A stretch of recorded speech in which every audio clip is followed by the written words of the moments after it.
Well, hello there, and welcome to another Under the Cowling segment where we get a little bit deeper into our aircraft and some of the events that happened throughout history.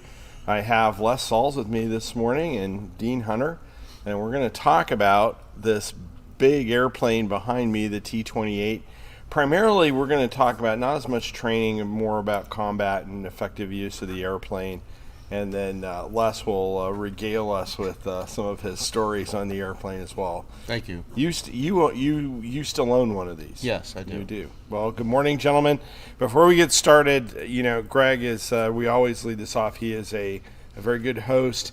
If you're feeling a little peaked, he has a fresh nap for you to be able to wipe down. Thank you. There is a nice cold, sparkling beverage, non-alcoholic. Because we don't want to liquor you up this early in the morning. This is a family show. And then we, of course, if your blood sugar is dropping, you have a little cookie here you can eat. But so good morning and welcome. This airplane in the collection, this particular aircraft was donated to us about 7 years ago. It came... I think it was out of Oklahoma. It came out, and it was an interesting airplane because it was something I didn't really know much about at the time. When it came in, I wasn't really familiar with the airplane. It has grown on me. It does sound like a ruptured goat when it flies by, but it's grown on me. But and it does a lot of flyover work for us now. Very, very tough airplane. We have the cowling up so you can see that. And Under the Cowling, hence the name of the show. See, we're right there. We fulfilled the mission. We're done. Are we done? We're done. We get paid? We're finished. Okay. So, but a little known fact, we have a lot of trainers in the collection. A lot of trainers throughout aviation were pressed into service as attack aircraft, and this was no different, primarily because they were cheap. They were plentiful, they were cheap, they're easy to fly, fairly easy to maintain. If you lost one, you didn't weep. And third world air forces or clandestine air forces used them. Dumb bombs, iron bombs, machine guns, not a lot of sophistication. But when you want to go out and bomb somebody cheaply, the trainers were a way to do it, as opposed to the backbone you need to fly these fighters. So maybe we'll jump into that.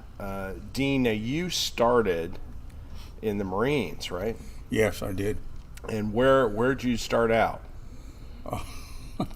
On the second wave of the Incheon landing with 4,300 other Marines. Really? And only 200 of us walked out of there. Ooh. Really? So you landed at Incheon. Why don't you talk a little bit about that? For not everybody's familiar with the Korean War. Why don't you tell us a little bit about that? Well, it was, I didn't even know. I joined the Marine Corps in, 1950, January, when I was in high school, because I wanted to get an appointment to the Naval Academy. There were 32 guys in my graduating class, and 15 of them went to the Naval Academy. I couldn't get in because my dad wasn't an officer. But I had a football scholarship to the University of California, and I was up there in Pappy Waldorf's freshman orientation program. I got a telegram from our nice President Truman offering me a 17-day world cruise to Yokohama. Then down at the bottom it said you have 24 hours to report to active duty. Well, that's how it got started. Really? And it did take 17 days to get over there. When we arrived in Yokohama, they marched us up to an Army BX and put us in the Army Class A uniforms, because we were all different things we had on. And then they marched us down to a warehouse, and because I was a big kid, they gave me a BAR. I didn't even know what the heck it was. Browning automatic rifle, yeah. 30 caliber. Well, 20 calibers, that's what appealed to me. Everybody else got M1s. Right. So they said between there and the Incheon landing, they'd teach me how to field strip it and shoot it, which they did. But I learned a lot walking because it was a long walk. MacArthur split the forces at Incheon.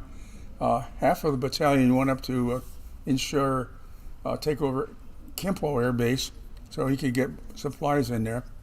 The other half, which I got caught in, headed for K3, which was about 25 miles away.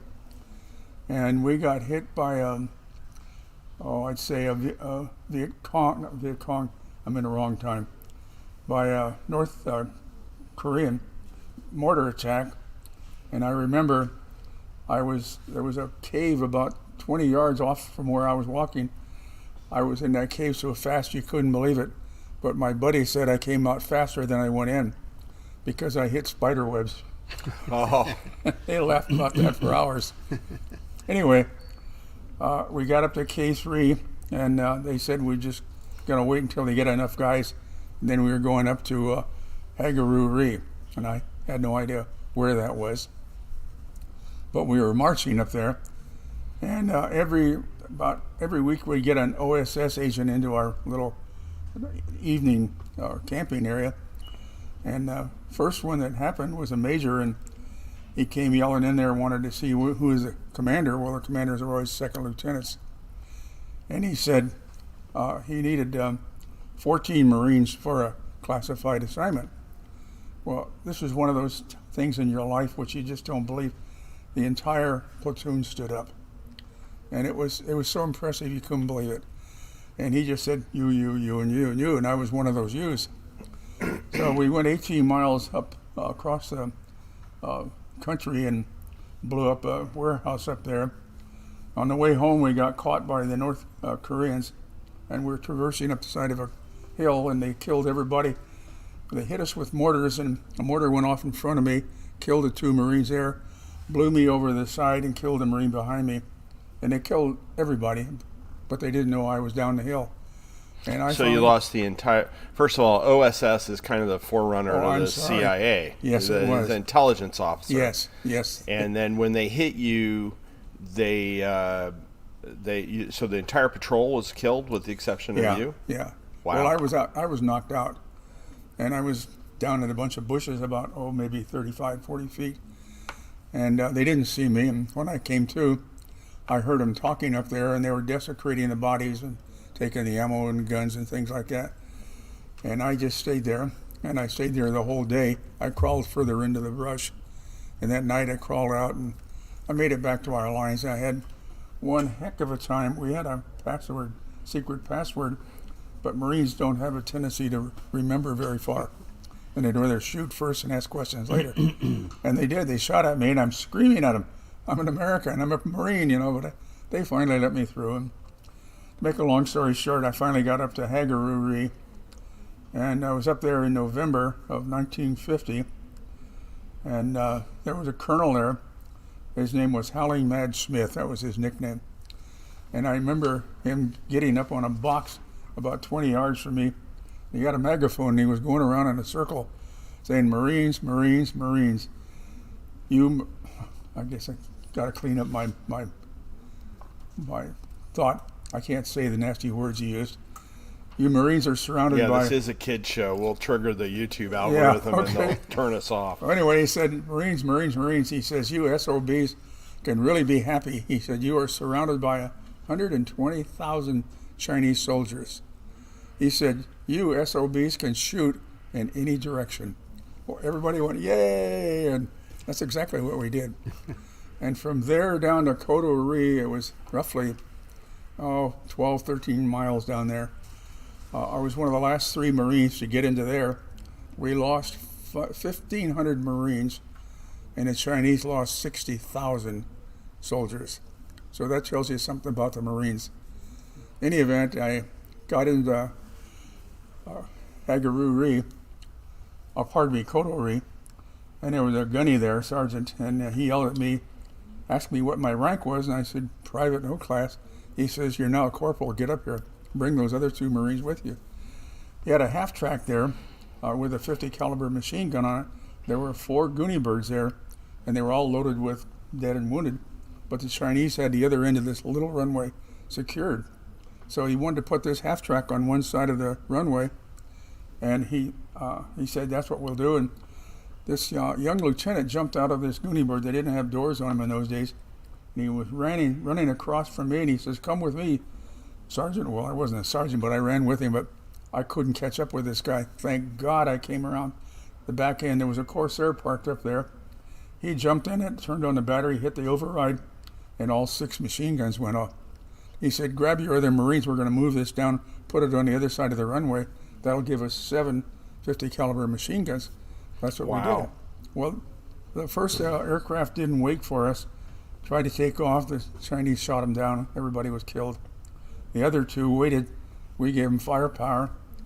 Then the third one was this lieutenant came back, and he stood in the doorway, and he said to me, he said, son, he said, get your other 2 Marines and get in here.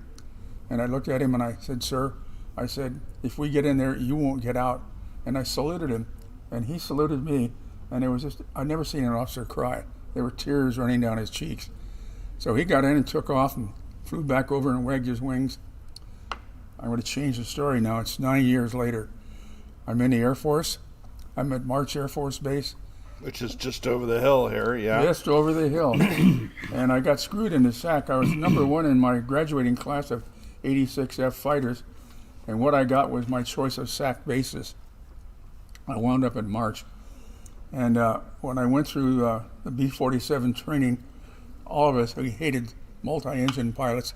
And every morning we'd smoke cigars and use terrible language. And I went through that, went through the nuclear weapons school, went down to Little Rock. The first flight I had, we were in the briefing room, and 2 co-pilots and 2 upgrading guys were there. And you had to have 2,500 hours in those days to upgrade to a aircraft commander in a B-47. And after sitting there for 3 hours, I walked over to this IP, instructor pilot, and I said, what's the mission of the co-pilots? And he looked at me and he stood up and tapped me on the shoulder. And he said, son, your mission is to listen to SAC talk. Well, you can imagine how that went over. Right. I didn't say anything to him, but I got stuck in the 5th man seat in that aircraft. We flew for 7 hours and just bounced like the dickens because these guys were learning how to land a thing. I walked in after the flight was over into the squadron commander's office, ripped my Velcro wings off, threw them on his table, told him I was all through. He did his best to change my mind. Well, I caught every, excuse my language, shit detail there was. And we were the only crew that graduated non-combat ready. So when I came back to March Air Force Base, my squadron commander had me in a brace, and I thought he was a former Marine because he was going around me. He was shouting and spitting at me. And he said, finally, he said, I'm going to 3912 you, which is a dishonorable discharge. He said, in the minute, anytime you're going to get everything I can get, every shit detail, basically. So he called me into his office one Monday morning. He said, I want you to report to the Officers Club Friday morning. You're on the decorations committee for the Officers' Wives Club party. So I went down there, and there were 6 of us, and we pasted balloons and things all over the place. And about 4 o'clock, the ops officer came in, and he was in a blue class A uniform.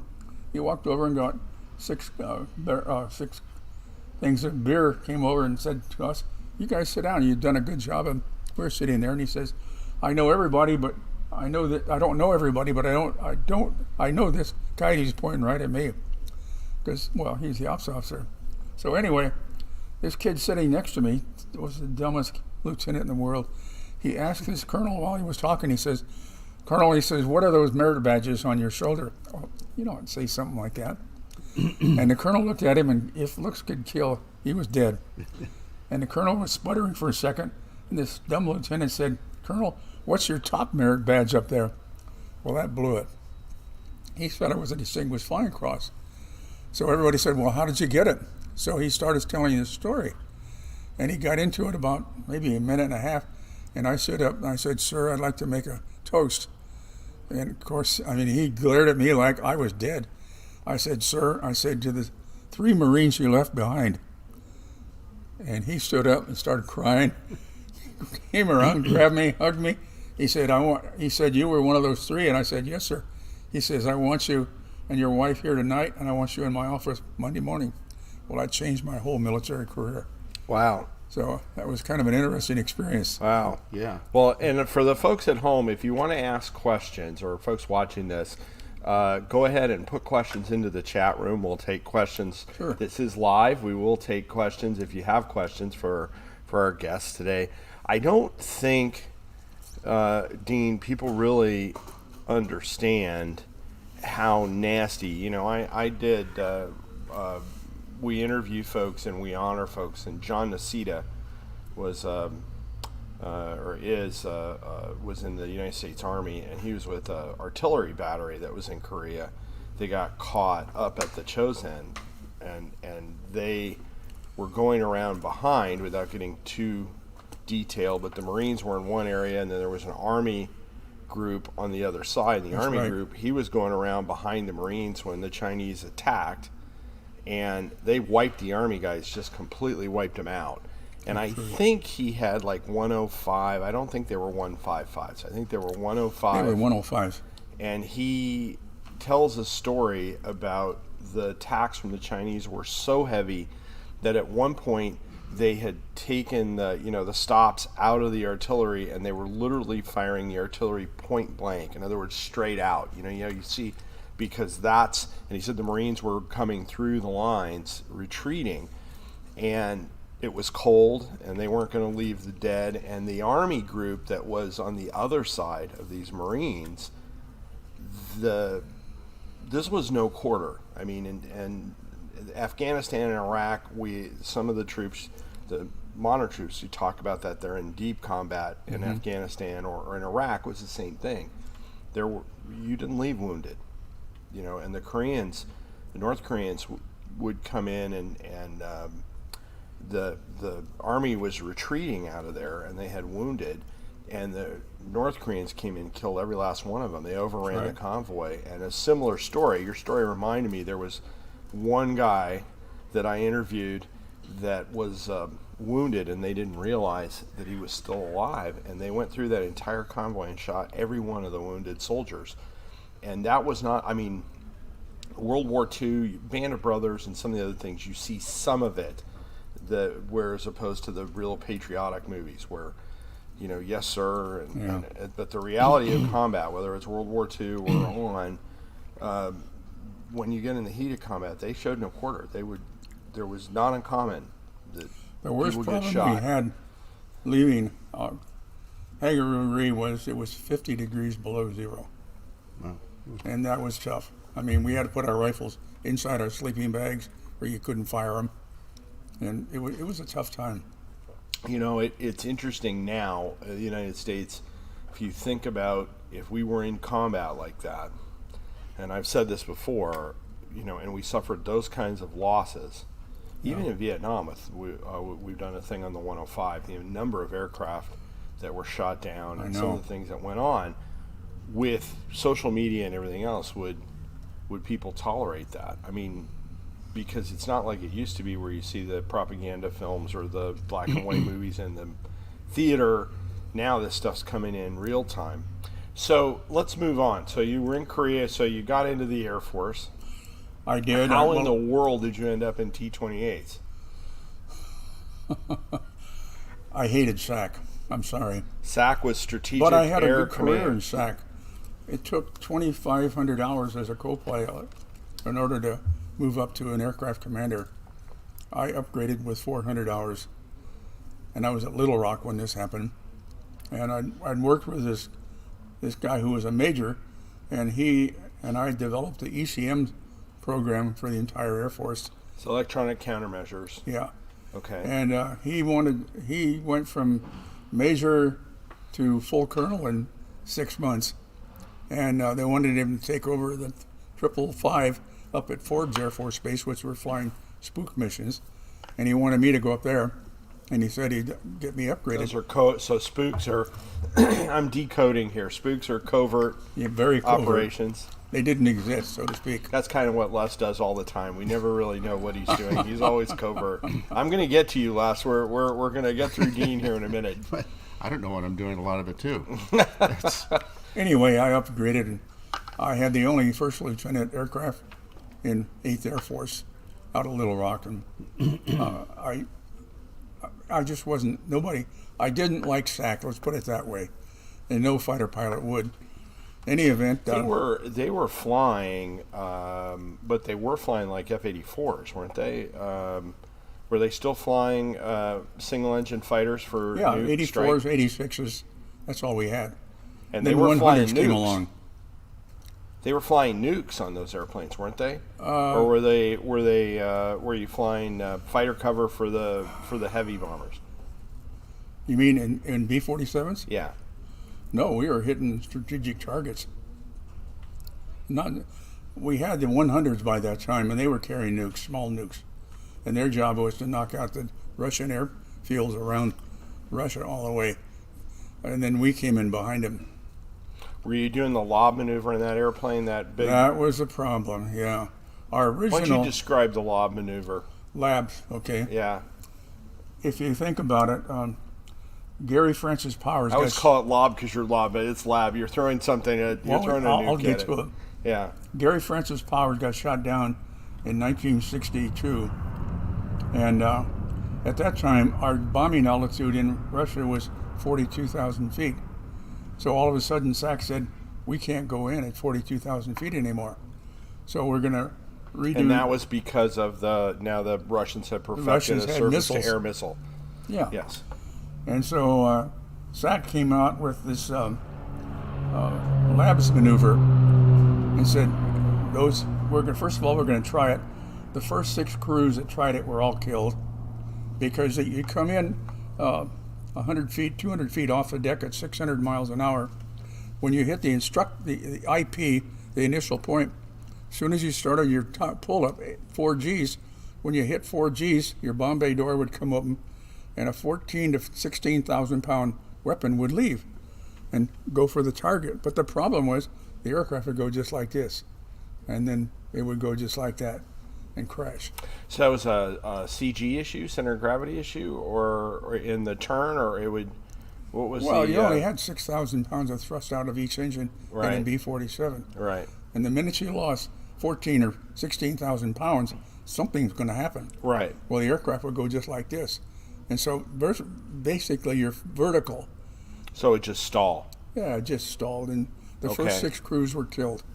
Wow. So SAC said, okay, from now on, you're just going to do it when we go to war. Well, you can Really? imagine how that hit everybody. Suicide mission. Yeah, well, in the meantime, one of my buddies that lived down from me 3 or 4 days, or 3 or 4 houses in Little Rock, called me up one day and he says, hey, Dean, he said, first of all, General LeMay wouldn't allow Air Force assignments to come on SAC basis because it was too important, SAC was. Well, he called me up and said he had a classified message on his desk where the Air Force wanted pilots to volunteer for World War II fighters, propeller fighters, where they could fly in a foreign country and not have an Air Force flight suit on. So I went up there, and it took me about 45 minutes to fill out all this paperwork, send it in. I was really excited. 3 months went by, and I thought, oh well, nobody called. I missed the cut. I was on final approach one day on a GCA, and a GCA operator told me to call a command post and monitor guard, which I did. And they said, Lieutenant, as soon as you land, report to the wing commander. Well, that's like being told to go to the principal of the school. So I got in my Jeep and drove up there, and he invited me into this room, and there was a major in there. And for the next 30 minutes, we talked about football, fishing, flying, you name it. Nothing exciting, except he did ask me 2 questions during this conversation. Would I be willing to fly a World War II prop fighter where I couldn't wear an Air Force uniform? Well, hell yes. Then the second thing he asked me was later on, said, if you got shot down, would you be willing to admit that you're not a member of the American military? Well, the answer again was yes. So I walked out of there thinking, boy, this is really exciting. 3 more months went by, and I gave up. I figured, they didn't want me. I got a call the same way on final approach, only this time your command post said to me, Lieutenant, as soon as you land, report immediately to the wing commander. That was a little different. So I went up there, and it was just the wing commander and myself in his office, and he pulled out these classified envelopes, and they were from the DIA. And I didn't know what the hell the DIA was, and he'd never seen anything like that. So we signed everything and opened them up, and I had a a ticket to Wichita, Kansas the next morning, and I couldn't tell anybody, including my wife, where I was going or what I was going to do. So I got on this airplane and I flew to Wichita, and my order said you go down to the train station, and I had a ticket, and I was going to Blue Eye, Missouri. I don't know if you ever heard of that. It's, when the train stopped, there was just a gas station, a trading post, and a Greyhound bus depot. That was it. And I got out, and my order said to go to the Greyhound bus depot. I had a key, and I unlocked the doors, the locker, and this was getting to be kind of exciting because this did not happen to Air Force pilots at that time. And now I had a ticket to of Florida to Fort Walton Beach. I never heard of that either. So 18 hours, I got out of the bus, and there was a sergeant there, and he had a picture of me, and he says, "Are you Lieutenant Hunter?" And I said, "Yes." He says, "Get in my Jeep." I got in his Jeep, and I said, "Where are we going?" He said, "You're going to Eglin Air Force Base." I'd never been to Eglin Air Force Base, and I told him. He said, "It's the largest Air Force installation in the United States." He said, "There are 23 separate runways inside the confines of Eglin." I didn't know that. So I went to Eglin 23 first, got a week's briefing, actually not quite, about four and a half days. Then I went down to Eglin 9, checked out in the T-28, and Which is this airplane behind us, yeah. yes, this marvelous, wonderful airplane. What do you remember? What model you checked down in? Was it a? It was a Wasn't D it model. Was it a D? Yeah, I think. Well, yeah, it was a D because we had 3-bladed props. Okay. Yeah, I'm not sure what the engine power was, but I didn't pay any attention to that. I So you checked out and just got checked out, and they called us into a meeting after a month or so and said, "Okay, guys." They notified 6 of us. They said, "You guys are going to Travis Air Force Base, and you're going on a secret mission." That's all they told us. So I told the guys, I said, "Look," I said, "let's all arrive at Travis 3 days early, and we'll go up to San Francisco to the top of the mark and party and go wherever we're going." Well, I got up here and went into my BOQ room, and when I went upstairs, there was 2 beds in there, and there was a hat like this on one of the things, and it was a Green Berets hat. And of course, I introduced myself to this guy, and he was going out that night. His name was Carl Bradshaw. And I said, "Well, come on over, eat dinner with us." We got him drunk. He missed his flight. We took him to the top of the mark. We all got drunk. We came back. We missed our flight, and we were really scared. We were sitting in the BOQ room trying to figure out what we were going to do. And I said, "Well, I'm going down to base ops," and I said, I'll see if I can't figure something out. Well, I got down there, and there was a crew down there mission planning in a 135, and I asked the aircraft commander, I said, "Where are you going?" He told me Clark Air Base, and I told him what we had done, and all got drunk, etc., and we didn't want to tell anybody. He says, "Go get your guys and bring them down here," and he says, "We'll put them in an aircraft." He says, "I can't guarantee you first class places, but we'll get you there." So we took off, and 4 hours out, we landed. No, we lost a generator on one of the aircraft engines, so we had to land at Honolulu. And he told us, he said, "We've got to go get crew rest." He said, "Meet us here in the morning at 6:30. Well, we went to the officers club and drank Mai Tais for 6 hours. You can imagine how we were. How we found the airplane again, I don't know, because I do not remember the flight from there to Clark. I woke up at Clark. In any event, we Relate to that. we went down to personnel there, and the young sergeant said, we showed him our orders, and he says he didn't know where it was. It was APO 27. He said, "It's classified." I said, "Well, have you got a master here?" And he said, "Yes." He went and got the master sergeant. He didn't know where it was. He said, "Gentlemen," he says, 2 blocks down is 13th Air Force. Go down there and they'll tell you where you're going." So we walked down there, and this colonel looked at our orders and said, "I don't know where that is." He says, "But it's classified." He said, "Come on in tomorrow morning and I'll tell you." So we partied that night and went in there the next morning. We're all sitting in this room. He was really excited. He says, "You're going to Vietnam." And we all looked at each other and said, "Where the hell is Vietnam?" So what year was this? That was 1963. Wow. So, So that's like way early. yeah, oh yes, there definitely. So we We all laughed for a while and tried to tell him where the hell it was, and nobody knew. So he said there's a 1:30 going out of here every Thursday night, and he says you can get on it or wait 7 days and get on the next one. Well, there was 3 airlines landing there with stewardesses. The other guys decided to wait and party, and I said, well, I felt bad about Carl because I'd screwed him up, so I got on the airplane with him. We landed at Saigon International, and it was about, 1 o'clock or 2 in the morning, raining like the dickens. And this lieutenant shows up in a 4x4 with no lid on it.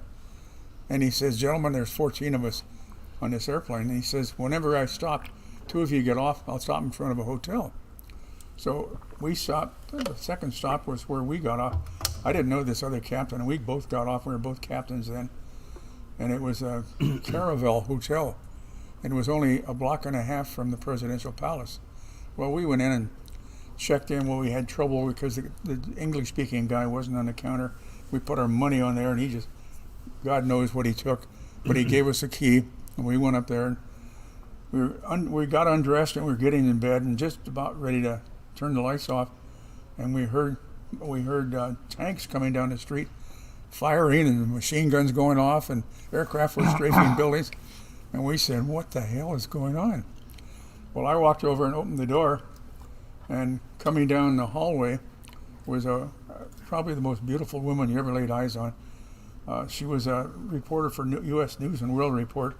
She had 2 cases of Heineken's, and I stepped out there. I'm in my shorts, and I had my 38 on her. And she says, are you going to shoot? And I said, no. I said, where are you going? And she says, I'm going upstairs. He said, you want to come up and I'll tell you what's going on? I said, yes, give us a chance to put our pants on. We put our pants on, went upstairs with her, and she said, the presidential palace is down there. She said, this is a Diem coup. Well, I didn't know what the hell a coup was. But boy, it was a hell of a fight going on. So we were looking there, and the troops were down there, and we were throwing empty beer cans on them. And well, it all quieted down, and the next morning, she told us that there'd be a gray bus coming by and just get on it. She said, it's a Navy bus. They'll take you back to Tan Son Nhut. Well, I got back to Tan Son Nhut and finally got a lieutenant who called Benoit, where our home base was 55 miles north of there. And the guy came down and picked me up, and that was my introduction to the 1st Air Commandos. So you flew with the first air. How many aircraft were in the? There were 24 there, and I was a 24th pilot. 24th pilot. Yeah, So you had 24 airplanes straight up. That was November of '63. When I left in June of '64, there was only 3 airplanes left, 3 airplanes left. and we lost that many pilots. You lost an equivalent. So Oh yeah. Well, you were flying. We were flying AD 28. Right. We had 4 of those aircraft up at Da Nang, which was I Corps. We had 4 at Pleiku, which was 2 Corps. Home base was Benoit, and 3 Corps where Saigon was. And then down in the Delta, we had Sac Train, and that was the worst place of all to go.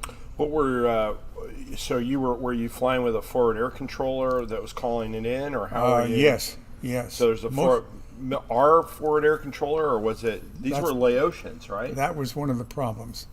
We'd go down there, and the leader, we had nothing in our aircraft.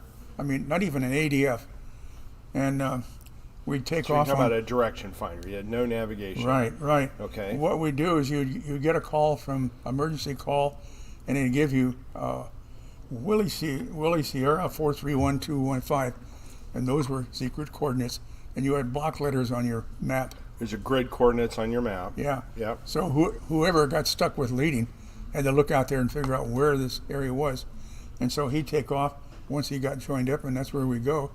And when you got about 16, 17 minutes out, he'd start calling for the forward air controller. If it were a Laotian or a South Vietnamese, they never came up. So we'd spread out, and this was always a lot of fun. Whoever spotted him got to come in behind him about 300 and pull straight up, and they'd flip him over, and he'd go into a spin, and he'd come up immediately. If it was a GI, no sweat, he'd take care of us. Really? Would Yeah. would they pop smoke on the ground, or Yeah. were you They'd fire a Willie Peter, white phosphorus, on and then they'd say, you know, the target is 20 or 30 yards northeast of there or northwest. So people who are listening to this, you know, you're flying combat, right? You're flying Yes. strikes. You got what, rockets, iron bombs? It depends. This aircraft, the AD-28D, had built-up wings. We had 6 hard points on it.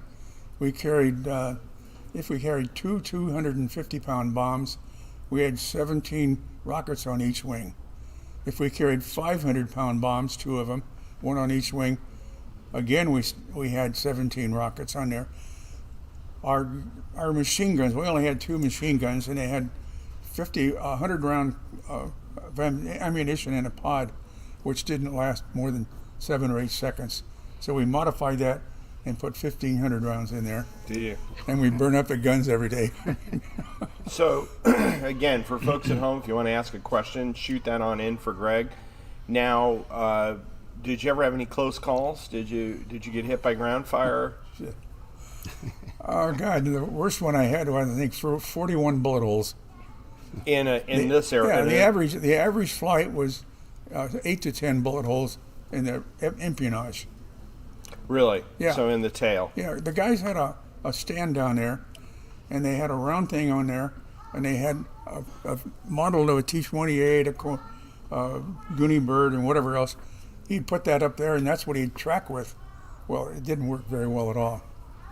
So that saved the lives of a lot of guys. What were they? What was the AAA on the ground? Was it 14 points something, 50 caliber basically. 50 caliber machine Yeah. guns. So, But our combat altitude was only 1,500 feet, so we were inside the envelope. you were even small arms. I mean, they Oh, could have God, hit you with yes. a slingshot. Yeah, you could see them coming up all the time, Really. but you didn't pay any attention to them. So, Les will throw you into this. Dean is out bombing Laotians in the countryside. Now, you were Army. You were training in the Army. You were training guys. When did you end up in the service? Started July of '66, and ended Oh, up, you're a youngling compared to. Oh yeah, he was there way before me, Yeah. and then ended up at Fort Ord Fritchie Army Airfield doing transition training. Guys doing their instrument checks and stuff like that. For Army, right? For the And Army. what was the Army flying at that time? Well, the only ones that I saw were T-41, Otter, and the Beaver, Okay. and that's it. Dan Gilbertson would like that a lot. He's Yes, a he would. big Beaver pilot. He loves the Beaver. Yeah, So you were doing a lot of link training down there. lots. I probably. Why don't you tell people what a link trainer is for those of us that? It's if you've seen it in television, it's a little airplane that sits on a bellows, air-powered bellows with the wings, and you've got extremely basic instruments. Pardon me, it's a sweat box. It's a Yes, it sweat is. box. There you go. Well, Dean, I got about 600 hours in that stupid thing. Yeah. And they close you into it, and the instructor has a big table, probably 5 by 6, big Lexan, and a little a tracker on ink that follows you around and mimics what you do in the trainer. And so if they give you a certain maneuver, they watch how you do this thing, and you have exercises that you do that show your proficiency in How the thing. how long did you? You're growling there. Your phone is growling. My phone is starting up. Yeah. So what? How long were you in the service? Not quite 3 years. Okay. And then that was your. You were enjoying flying. What you did? Now you went on. You were FAA.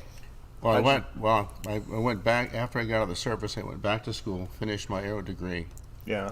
and then looking for an airline job, which at the time wasn't existent. I went into the FAA as an air traffic controller.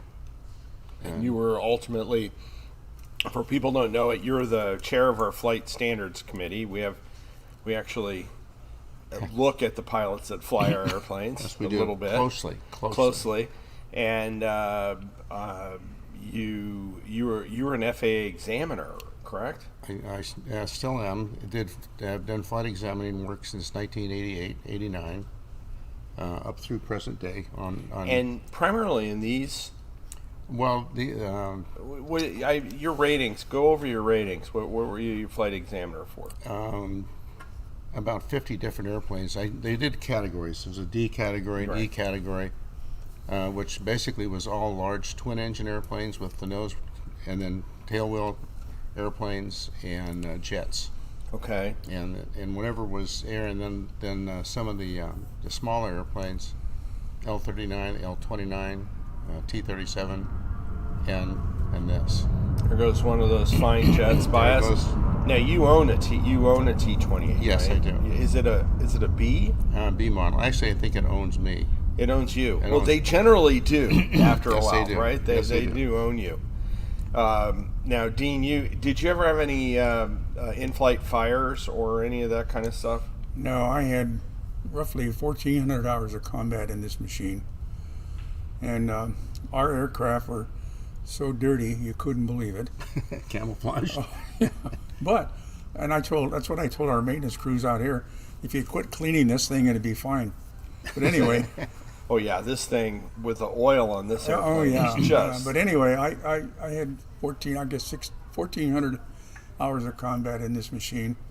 It was a marvelous aircraft. The only problem was when the agency put the big engine in there, they didn't modify the firewall, and the temperature in the cockpit was between 135 and 150 degrees. That was pretty tough in Vietnam. Oh, I can imagine. Yeah. So, Well- interesting. This airplane has kind of been the poor man's fighter, right? When it came back to the United States, it was affordable, as opposed to a P-51. I mean, if we even now, we look at it in our operation. If we're going to do flyovers, rather than burn that V12, right? Whatever that is, It's a very expensive user-friendly engine. airplane. It seems to be fairly tough, fairly high G, as far Yeah. as what you were doing with it. Oh God, yes. You wouldn't believe the G's we put on them. I mean, That's a gravitational our force combat on the altitude was airplane. 1,500 feet. Right. Okay, that's if we're bombing. If we're dropping napalm, we're at 20 feet. And then you have 2-0 feet. 2-0, yeah. And you're getting shot at. And you really pull up once you drop it. And that the G's, well, even on a bomb run, you put 8-10 G's on it, T-28. Really. Yeah, but that went on for I don't know how many months. They lost 6 B-26s because the wings came off, but they had 14 forward-firing guns, and the pilots were flying them like fighters, and that didn't work. Putting too much G on the airplane. Too many Gs. And I think, to my knowledge, we lost 3 or 4 where the wings came off of T-28s. Really. Yeah, so we slowed our Gs down to, it was terrible, I hate to say this, a half a G pulling off of a bomb run or pull out. Well, you didn't want to have the wing come off. Right. And, you're subjecting yourself to more bullets, but what the hell. If you didn't going have an fast. airplane, did not have an ejection seat. No. So if you had a problem, you're going to ride this airplane in until it stops. Absolutely. You're not going to get out. What was the if you were captured? You're dead. Yeah, that's When I got to Vietnam, there were, I was the 24th pilot in the squadron, and there was posters all over South Vietnam, just like these pictures here. How they got them, I don't know, but it was $375,000 US to kill one of them and cut the head off. 2 of our guys went down. They chopped their heads off and paraded them through the villages, and it really pissed everybody off. But it was just, that's the way it was. So they had pictures of you up Yes, and bounties. yes, Wow. yeah. Plus, we have to think about that for the pilots. If they don't behave, we'll put a picture up and a bounty. Well, But We can do that. We there can you do go. that. I started out in November as a 24th pilot, and I left, my last mission was on June 25th, 64. That's only 7 months. So I was flying 4 and 5 hours a day. A normal day was 3 missions, 9 hours. If you flew 4 missions, you got 2 hours of sleep. If you flew 5 missions, you got no sleep, and you're right on the schedule the next morning. Were you going out of unimproved strips? Oh, absolutely. So dirt strips. Well, sometimes we had PSP, but dirt. PSP, which is metal, Yeah, metal. aggregate on the ground. We have some of it where we store stuff, but we don't fly off of it. Yeah. That's and that stuff was really popular in World War II in the island hopping campaign Yeah. and stuff like that. What was the load of the airplane going out? What do you think your bomb load was? Well, if we had napalm, there were 250. I thought they were heavier, but I found out later they were 250-pound cans, because what happened at the end of World War II, we gave the French 2 squadrons of F-8 fighters, wherever ours is over here. And after Dien Bien Phu, the French had pranged all these F-8s all over the countryside. When I got there in '63, we borrowed an Army HH-43 helicopter and went out and picked up 5 of them and put one of them back together. And pranged is a military term for they crashed it. They bent the airplane. Everybody that wanted to fly it got a chance to fly it. Yeah. One of our guys wiped it out, but it was just one of those things. Wow. Yeah. Well, But anyway, there were our squadron commander went down to Saigon, and where he found them in a warehouse. He found 2,500 fuel tanks out for the F-8s, and so he trucked them out to Benoit, and those became our napalm bombs. And the problem we had was we didn't have any fuses, so we had to go to the Army and get like an igniter. well, it was like a beer can, and you stuck it in the thing and you turned it. But we had to put tape around there to keep it from bubbling out. But once you dropped it, all it had to do was make one turn, and it was armed. And The then problem it would was, once you dropped the napalm, oftentimes the damn igniter would fly out, so you'd have to come back and strafe it. to ignite it. Yeah, that was the problem. That's crazy. Well, Les, now you, not in this airplane, but you have, and quickly, because we've got about 5, 6 minutes, 7 minutes, we're talking about harrowing experiences, not in this airplane, but you had a harrowing experience in another airplane that we fly, which is a DC-3. You had Correct. an in-flight fire in a DC-3. Correct. And that was the starboard engine? Yes. The right engine. Right engine. So, quickly, you took off. Well, short synopsis, Reader's Digest style. I was flying the DC-3s for the FAA on flight check, going from Los Angeles to Oxnard. Technicians in the back said the right generator had quit. Our operation was we could either shut it down or keep it running until we found maintenance. While our maintenance crew was at Magoo, we decided to do an ILS check, instrument landing system check, at Oxnard, and then hop over to Magoo. On the way down, the engine caught fire, oil fire, and the cowling just disappeared. And for those that are not familiar, the DC-3, they have that oil tank up, like kind of behind the cowling there with a line. The generator ignited, burned through the line. Well, as the generator had shorted out, Yeah. according to the investigation, and it burned the supply line, return line actually, from the engine back to the tank, 25-gallon tank. It had coated the inside of the accessory section where all the starters and generator and all that stuff are, and then it just ignited, spontaneously ignited. Fire was so hot, it burned the cowling, and the When cowling you say the cowling just went away, right? it just disappeared, yeah. And in order to suppress a fire in an engine, period, you need to have the cowling there to keep the airflow in that area down to almost nothing. Well, we didn't have that. I hit the fire extinguisher, didn't do any good. The guy I was flying with, I can't give enough points for. His air discipline was stunning. He just We call it CRM now. they Crew call it resource CRM. management. Yeah, now that's it's- why you have a 2-crew airplane. You have people that are trained because well trained. Yeah. We'll say that. But he asked me 2 questions. He said, "Can we get to Magoo?" I said, "No." And at about 100 feet, we circled the control tower with this thing on fire. And the only other thing I told him was, I don't know if the right landing gear was going to hold. And obviously it did. And the fire department came in eventually. And you were one of the few guys. I mean, both of you. You think about operators. The reason I bring this up, coming back with 4 or 5 bullet holes a day, unless in your case, the wing could have come off that airplane it was pretty easy. According to NTSB, we had 2 minutes before the whole thing blew up. And well, either in combat, we either learn from people in combat who talk about what they had, or in your case, civilian operation, but really bad stuff happen, and it does. These are machines. Yes, it does. And the thing is, that's why we have to pay attention to the safety on these things, even with these aircraft. Not like this airplane here. We maintain the heck out of it, but you never know when you're going to have a piece or part go, and the darn thing, starts to act up. And it's good to have guys like you around because we learn from you, and we, Well, we the get guys, that. our training on all of us, you went through the same thing, has to be really pretty. The guys have to, motivation one, and be really well trained in the equipment and know how to handle it.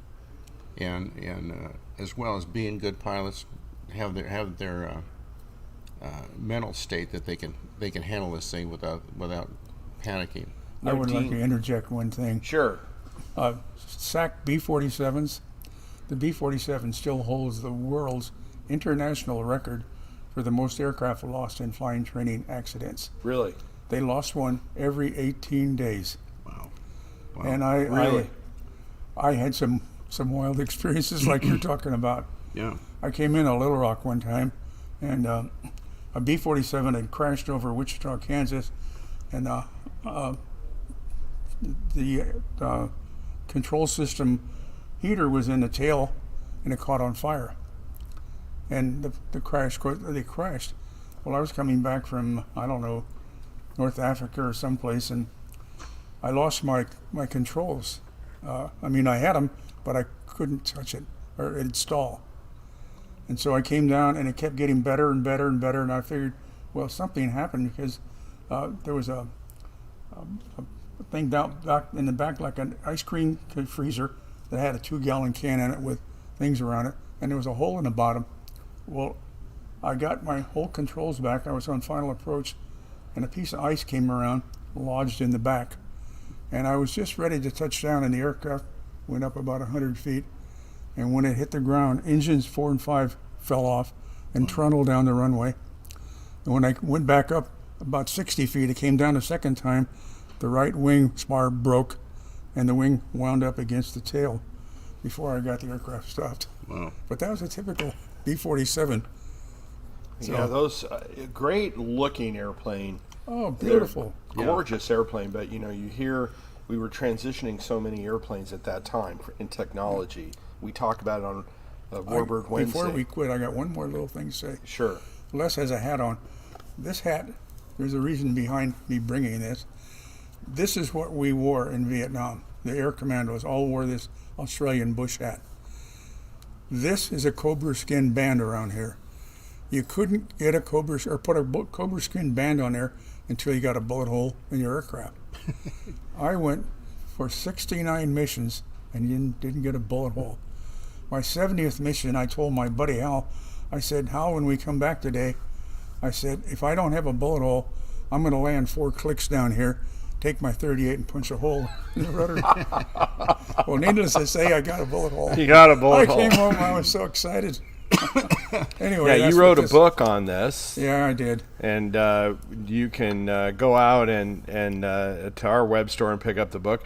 We're also selling a lock of Dean's hair. That's why he's bald. Every That's why I'm purchase that gets a. But you guys, great stories. Well, you can see the ordnance on this T-28 Air. Yeah, it's amazing. And it didn't fly very fast with ordnance. The interesting thing about this one behind us, it did have some, and we're going to wrap this up here in a minute, but it did have some depot time in one of the CIA depots. We don't know what it was doing, one of the depots that serviced the covert airplanes. It's in the logbook, but we don't know what it was doing. It could have been the depot it went to, Well, I can tell you one thing. I was also involved in the Bay of Pigs. Yeah. I flew this, but I can't talk about it. Really? That's right. You flew this particular I airplane? can tell you that much, yeah. This airplane? Well, not this particular But a one, T-28. T-28 In modified. Bay of Pigs. Wow. Well, that's a whole other. We'll have to do another webinar, Greg. Well, it's got to be a classified one. Yeah, and we'll have Dean wearing a plastic or a paper bag over his head and alter his voice. Well, I want to thank you today for joining us. Guys, this has been a lot of fun. It was just kind of we didn't have a fire here and roasting s'mores, but We exchanged some could. good stories, some tall stories. Go out to the YouTube channel, smash that subscribe button, like us on Facebook, or go out to the web store. The one thing that we do have is we've got the F-117 coming in the first weekend on the 3rd in October, so you can go out and see that. We're going to actually formally retire that airplane. And of course, you can catch us every Wednesday with Warbird Wednesday. Gentlemen, thank you so much for being here. I really appreciate your time. You're welcome. Thank you for joining us, and we'll see you again in a couple of weeks for Under the Cowling. Have a great day.